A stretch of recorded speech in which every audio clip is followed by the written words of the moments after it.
നിങ്ങളിപ്പോൾ ഈ ഒരു സ്ക്രീനിൽ കാണുന്ന ഈ ഒരു റൂമാണ് നമ്മുടെ രജീഷ് ഏട്ടൻ അടിമുടി മാറ്റിയെടുത്തിരിക്കുന്നത്. ദേ ഈ ഡോറിന്റെ ഉള്ളിലാണ് നമ്മൾ നേരത്തെ കാണിച്ച ഈ ഒരു മുറി ഇരിക്കുന്നത്. നിങ്ങളിപ്പോൾ ഈ കണ്ടുകൊണ്ടിരിക്കുന്നതാണ് ആ മാറ്റം. വെറും 10 ദിവസം കൊണ്ടാണ് നിങ്ങൾ ഈ കാണുന്ന മാറ്റം ഈ റൂമിന് വന്നിരിക്കുന്നത്. ഒരു മൊത്തമായ ഒരു തിയേറ്റർ ആയി അങ്ങ് മാറിയിരിക്കുകയാണ്. അപ്പോൾ ഇന്നും ഞങ്ങൾ എത്തിയിരിക്കുകയാണ് നിങ്ങളുടെ മുന്നിലേക്ക് ഒരു അടിപൊളി തിയേറ്റർ പരിചയപ്പെടുത്താനായിട്ട്. നമ്മുടെ രജീഷ് ഏട്ടന്റെ ഡിമാക്സ് ഹോം സിനിമാസ് ഇടുക്കി ജില്ലയിലെ നെടുങ്കണ്ടത്ത് ചെയ്തിട്ടുള്ള ഒരു അടിപൊളി തിയേറ്റർ ആണ് നിങ്ങളുടെ മുന്നിലേക്ക് എത്തിക്കാൻ പോണത്. നമുക്കൊരു തിയേറ്റർ ചെയ്യണമെങ്കിൽ സാധാ ഒരു റൂം പോരാ. നമ്മുടെ ഈ ഒരു തിയേറ്റർ ചെയ്തിരിക്കുന്ന ഈ ഒരു റൂമിന്റെ അളവൊന്ന് പറഞ്ഞു കൊടുക്കാമോ? ഇത് ഈ വീടിന്റെ പ്ലാൻ തയ്യാറാക്കിയപ്പോൾ തന്നെ സാറ് തിയേറ്ററിന്റെ റൂം റെഡിയാക്കിയായിരുന്നു. 12 അടി വീതിയും 26 അടി നീളമുള്ള റൂമാണ്. 12 വീതി 26 നീളം. പുതിയ വീടിന്റെ പ്ലാൻ വരയ്ക്കുമ്പോൾ തന്നെ മിക്കവരും ഒരു തിയേറ്റർ റൂം ഉൾപ്പെടുത്താറുണ്ട്. ഒരു ആഗ്രഹമുള്ള ആൾക്കാർ. നിങ്ങളൊരു തിയേറ്റർ ചെയ്യാൻ ആഗ്രഹിക്കുന്നുണ്ടെങ്കിൽ ഒരു തിയേറ്ററിന്റെ ഏറ്റവും വിലപ്പെട്ട ഒരു സാധനമാണ് നിങ്ങൾ ഈ കാണുന്ന അക്വസ്റ്റിക്സ് വർക്ക്. ഈ ഒരു അക്വസ്റ്റിക്സ് നിങ്ങൾ ചെയ്തിട്ടില്ലെങ്കിൽ നിങ്ങൾ തിയേറ്റർ ചെയ്യുന്നതുകൊണ്ട് യാതൊരു കാര്യമില്ല. കാരണം എക്കോ ഉണ്ടാവും. ഈ റൂമിൽ ഇപ്പോൾ ഞങ്ങൾ സംസാരിച്ചിട്ട് എന്തെങ്കിലും ഒരു എക്കോ നിങ്ങൾക്ക് ഫീൽ ചെയ്യുന്നുണ്ടോ? ഇത് നമ്മുടെ സ്വന്തം ഡിസൈൻ കേട്ടോ. നമ്മുടെ സ്വന്തമായിട്ട് ഡിസൈൻ. അത് നമ്മുടെ എല്ലാ സൈറ്റിലും നമ്മൾ സൈറ്റ് ചെന്നിട്ട് പെട്ടെന്ന് തയ്യാറാன ഡിസൈനാണ്. ഇപ്പോൾ നമ്മുടെ വർക്കുകൾ നോക്കി അറിയാം. ഒന്നും നമ്മൾ നേരെ 3D ചെയ്തതെന്ന് പ്ലാൻ ചെയ്ത ഡിസൈനല്ല. സൈറ്റ് ചെന്ന് കണ്ടിട്ട് ക്ലയൻറ്റിൻ്റെ ഒരു ആഗ്രഹം ആവശ്യം നോക്കും. അവർ അദ്ദേഹത്തിനോട് പറഞ്ഞു എനിക്ക് ഗ്രേയും ബ്ലാക്കും വേണം. അത് എങ്ങനെ ചെയ്തോളാൻ പറഞ്ഞു. അപ്പോൾ നമ്മൾ ഇവിടെ ഒരു ഗ്രേ പാനൽ കൊടുത്തു, ഗ്രേ കളർ കൊടുത്തു, ഇവിടെ ഒരു ബ്ലാക്ക് കൊടുത്തു, അതിൻ്റെ ഇടയ്ക്ക് ഇവിടെ ഒരു ഡിസൈനൊക്കെ വർക്ക് ചെയ്തു. പിന്നെ അതിന് മാച്ച് ചെയ്ത ലൈറ്റ് കൊടുത്തു, ഫ്ലോറിൽ അതിന് മാച്ച് ചെയ്യുന്ന ഗ്രേ കളർ കാർപ്പറ്റ് കൊടുത്തു. ഇതുണ്ട് കാർപ്പറ്റ് ആയാലും ഒറ്റ പീസാണ്, ജോയിന്റ് ഒന്നും ഇല്ല. അതെ, മൊത്തം ചെയ്തു വന്നപ്പോഴത്തേക്കും സംഭവം അടിപൊളിയായി. നമ്മൾ ഇന്ന് വരെ പരിചയപ്പെടുത്തിയിട്ടുള്ള തിയേറ്ററിൽ വെച്ച് വളരെ വ്യത്യസ്തമായിട്ടുള്ള ഒരു സീറ്റിംഗ് ആണ് ഇതിൽ ചെയ്തിരിക്കുന്നത്. ഇതെന്താ അതിനെക്കുറിച്ച് പറയാനുള്ളത്? അല്ല, ഇത് സാറിൻ്റെ ഒരു ഇഷ്ടമാണ് ഈ കളറും ഈ ഒരു ഡിസൈനും ഈ ചെയറിന്റെ. സാധാരണ നമ്മൾ ചെയ്തിട്ടുള്ള എല്ലാ തിയേറ്ററുകളിലും സീറ്റിൽ നമ്മൾ റെക്സിൻ അല്ല ഫാബ്രിക് ആയിരിക്കും. ഇതുണ്ട് റെക്സിനാണ്. അത് മാത്രമല്ല ഇത് റിക്ലൈനർ ആണ് കേട്ടോ. അത് ഇവിടെ ഒരു ഓപ്ഷൻ ഉണ്ട്. ഇത് ജസ്റ്റ് വലിച്ചു കഴിഞ്ഞാൽ നമ്മുടെ റിക്ലൈനർ മാനുവലാണ്. ബാക്കിലാണ് മോട്ടോറൈസ്. അതെ, ഫ്രണ്ടിൽ 2 മാനുവൽ ആയിട്ടുള്ള റിക്ലൈനേഴ്സ് ആണ് യൂസ് ചെയ്തിരിക്കുന്നത്. നേരെ ബാക്കിലേക്ക് വരുമ്പോൾ ബാക്കിലായിട്ടാണ് ഇലക്ട്രോണിക് റിക്ലൈനർ യൂസ് ചെയ്തിരിക്കുന്നത്. അപ്പോൾ ഈ ഒരു റൂമിൽ 2 തട്ടായിട്ടാണ് നമ്മുടെ ഈ ഒരു തിയേറ്റർ ചെയ്തിരിക്കുന്നത്. അതിലെ ഏറ്റവും മുകളിൽ തട്ടിലാണ് നമ്മളിപ്പോൾ നിൽക്കുന്നത്. ഇവിടെ നമുക്ക് 3 സീറ്റാണ് ചെയ്തിരിക്കുന്നത്. അതിൽ 2 ഇലക്ട്രോണിക് റിക്ലൈനർ ആണ് വരുന്നത്, 1 മാനുവൽ. ഈ കാണുന്ന ഫ്രണ്ടിൽ 2 നമുക്ക് മാനുവൽ റിക്ലൈനർ ആണ് വരുന്നത്. നമ്മളിതിൽ 5 സീറ്റ് രജിസ്റ്റർ ചെയ്തിരിക്കുന്നത്. അപ്പോൾ തിയേറ്റർ ചെയ്യുന്ന സമയത്ത് എത്ര സീറ്റാണ് നമ്മൾ ശരിക്കും ചെയ്യേണ്ടത്? അത് എല്ലാവരും ചോദിക്കുന്ന ചോദ്യമാണ്. എൻ്റെ തിയേറ്റർ ഇത്രയാണ്, എത്ര സീറ്റ് ഇടാൻ പറ്റും? അപ്പോൾ എനിക്ക് പറയാനുള്ളത് സീറ്റിൻ്റെ എണ്ണമല്ല, നമ്മളെ ഫാമിലി മെമ്പേഴ്സിൻ്റെ എണ്ണം നോക്കിയിട്ട് സീറ്റ് ഇടുന്നതായിരിക്കും എപ്പോഴും നല്ലത്. അപ്പോൾ നമ്മൾ കേരളത്തിൽ കണ്ടുവരുന്ന ഏറ്റവും വലിയ ട്രെൻഡ് എന്ന് പറഞ്ഞാൽ എത്ര വലിയ തിയേറ്റർ പണിത് വരും 3 6 സീറ്റ് അല്ലെങ്കിൽ 4 8 സീറ്റ് ഇങ്ങനെയൊക്കെ പണിത്. വലിയ സീറ്റ് നമ്മൾ ഇട്ട് കൊടുക്കാറുണ്ട്. 12 സീറ്റിൻ്റെ തിയേറ്റർ നമ്മൾ ചെയ്തിട്ടുണ്ട്. പക്ഷേ നമ്മൾ എപ്പോഴും നോക്കണം നമ്മുടെ എത്ര പേര് ഇത് കാണാനുണ്ട്, എത്ര പേര് ഇരിക്കാനുണ്ട് സ്ഥിരമായിട്ട്. അത്ര നോക്കിയിട്ട് നമ്മുടെ ഫാമിലി മെമ്പേഴ്സിനെക്കാളും ഒരു സീറ്റ് കൂടുതൽ അതായിരിക്കും നല്ലത്. ഒരു തിയേറ്ററിന്റെ ഏറ്റവും പ്രധാനപ്പെട്ട 2 ഘടകങ്ങളാണ് ഓഡിയോയും വീഡിയോയും. അത് നിങ്ങൾ നല്ല രീതിയിൽ ചെയ്താൽ മാത്രമേ നിങ്ങൾ ചെയ്ത ഒരു തിയേറ്റർ വിജയിക്കത്തുള്ളൂ, അല്ലേ ചേട്ടാ?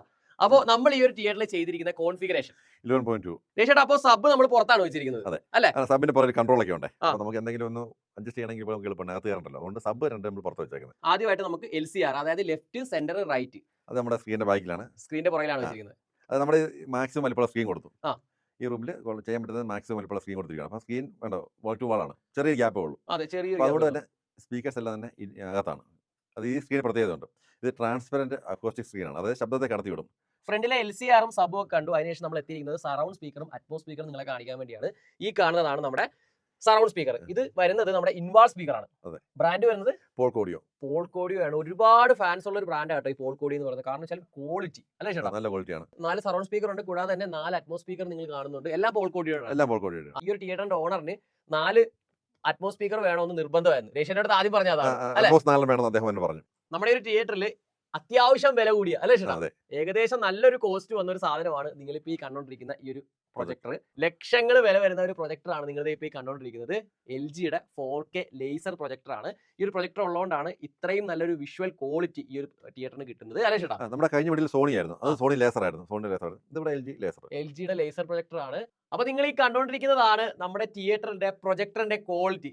നമ്മളിപ്പോൾ യൂട്യൂബിൽ നിന്നാണ് ഈ ഒരു വീഡിയോ ഇട്ടിരിക്കുന്നത്, എന്നിട്ട് പോലും ഇതിന്റെ ക്വാളിറ്റി നിങ്ങൾ ഓർത്ത് നോക്കി. അപ്പോൾ ഒരു സ്ട്രീമിംഗ് ഡിവൈസിൽ നിന്ന് വന്നു കഴിഞ്ഞാലുള്ള എൻ്റെ പൊന്നെ, എൻ്റെ ദൈവമേ, നോക്കിക്കേ, ഒരു രക്ഷയില്ലേട്ടാ രക്ഷേട്ടാ. ഇത് എന്തോ രക്ഷേട്ടാ, പെർഫെക്റ്റ് ക്വാളിറ്റി. നോക്കിക്കേ, ക്വാളിറ്റിയുടെ കാര്യം പറയേണ്ട കാര്യമില്ല. നിങ്ങൾക്ക് കാണുമ്പോൾ തന്നെ മനസ്സിലാവും ഇത് എത്രത്തോളം ക്വാളിറ്റി ഉള്ള ഒരു പ്രൊജക്ടറാണ് ഇതിൽ യൂസ് ചെയ്തിരിക്കുന്നത്. ഈ ഒരു തിയേറ്ററിൽ ചെയ്തിട്ടുള്ള എല്ലാ സംഭവങ്ങളും നമ്മൾ കണ്ടു. അടുത്തായിട്ട് ഈ തിയേറ്ററിന്റെ ഏറ്റവും പ്രധാനപ്പെട്ട ഒരു ഘടകം അല്ലേ ചേട്ടാ, നമ്മുടെ AVR. ഇത് എത്രയാണ് കോൺഫിഗറേഷൻ, എന്താണ് ഇതിന്റെ ഔട്ട്പുട്ട്, കാര്യങ്ങളെല്ലാം? ഇത് 11 ചാനൽ സപ്പോർട്ട് ചെയ്യുന്ന മറാൻസിന്റെ AVR ആണ്. മറാൻസിന്റെ 11 ചാനൽ സപ്പോർട്ട് ചെയ്യുന്ന AVR ആണ് നിങ്ങൾ ഇപ്പോൾ ഈ കണ്ടുകൊണ്ടിരിക്കുന്നത്. നമ്മുടെ ഈ ഒരു തിയേറ്ററിൽ മീഡിയ പ്ലെയർ ആയിട്ട് യൂസ് ചെയ്തിരിക്കുന്നത് NVIDIAയുടെ ഷീൽഡ് പ്രോ ആണ് കേട്ടോ. പ്രീമിയം സാധനമാണ്. അതുകൊണ്ടാണ് ഒരു ലാഗോ കാര്യങ്ങളോ ഒന്നും ഇല്ലാതെ തന്നെ പക്കാ പെർഫെക്ഷൻ അല്ലെ? ഓഡിയോ വീഡിയോ നല്ല ക്വാളിറ്റി ആയിരിക്കും. നല്ല ക്വാളിറ്റി ഉള്ള ഓഡിയോയും വീഡിയോയും ഈ ഒരു ഐറ്റം നമുക്ക് തരും. അപ്പൊ ഇന്നത്തെ ഈ ഒരു തിയേറ്ററിന്റെ വീഡിയോ നിങ്ങൾക്ക് എല്ലാവർക്കും ഇഷ്ടപ്പെട്ടു എന്ന് വിശ്വസിക്കുന്നു. എന്തെങ്കിലും ഡൗട്ടോ കാര്യങ്ങളൊക്കെ ഉണ്ടെങ്കിൽ നമ്മുടെ കമന്റ് ബോക്സിൽ ചോദിക്കാൻ മടിക്കരുത്. കൂടാതെ തന്നെ നമ്മുടെ രേഷ്യേട്ടൻ നമ്പർ പലതവണയായിട്ട് സ്ക്രീനിൽ പോയിട്ടുണ്ട്. സൗത്ത് ഇന്ത്യയിൽ മുഴുവൻ നമ്മുടെ രേഷ്യേട്ടന്റെ സർവീസ് അവൈലബിൾ ആണ്. നമ്മുടെ ഡിമാക്സ് ഹോം സിനിമാസ് എന്നാണ് രേഷ്യേട്ടന്റെ പ്രസ്ഥാനത്തിന്റെ പേര് വരുന്നത്. നമ്മുടെ കോട്ടയം ജില്ലയിൽ പാലയിലാണ് നമ്മുടെ രേഷ്യേട്ടന്റെ ഈ ഒരു പ്രസ്ഥാനം ഉള്ളത്. നിങ്ങൾ സൗത്ത് ഇന്ത്യയിൽ നിങ്ങൾ നല്ലൊരു തിയേറ്റർ ചെയ്യാൻ നിങ്ങൾ ആഗ്രഹിക്കുന്നുണ്ടെങ്കിൽ എവിടെ ആയിക്കോട്ടെ രേഷ്യേട്ടനെ വിളിച്ചാൽ മതി.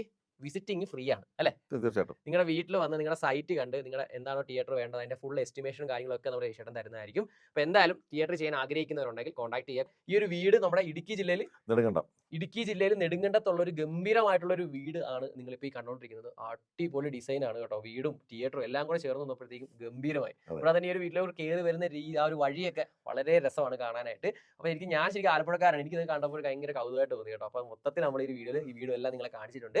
അപ്പോൾ എന്താവശ്യം ഉണ്ടെങ്കിലും രേഷ്യേട്ടനെ കോൺടാക്ട് ചെയ്യാം അല്ലേ ചേട്ടാ? ഓക്കെ, അപ്പോൾ അടിപൊളി. അടുത്തൊരു കലക്കൻ തിയേറ്ററിന്റെ വീഡിയോ ആയിട്ട് ഞങ്ങൾ എത്തുന്നതായിരിക്കും. അതുവരെയും സ്മി ഗോവിന്ദ് സൈനിങ് ഔട്ട്.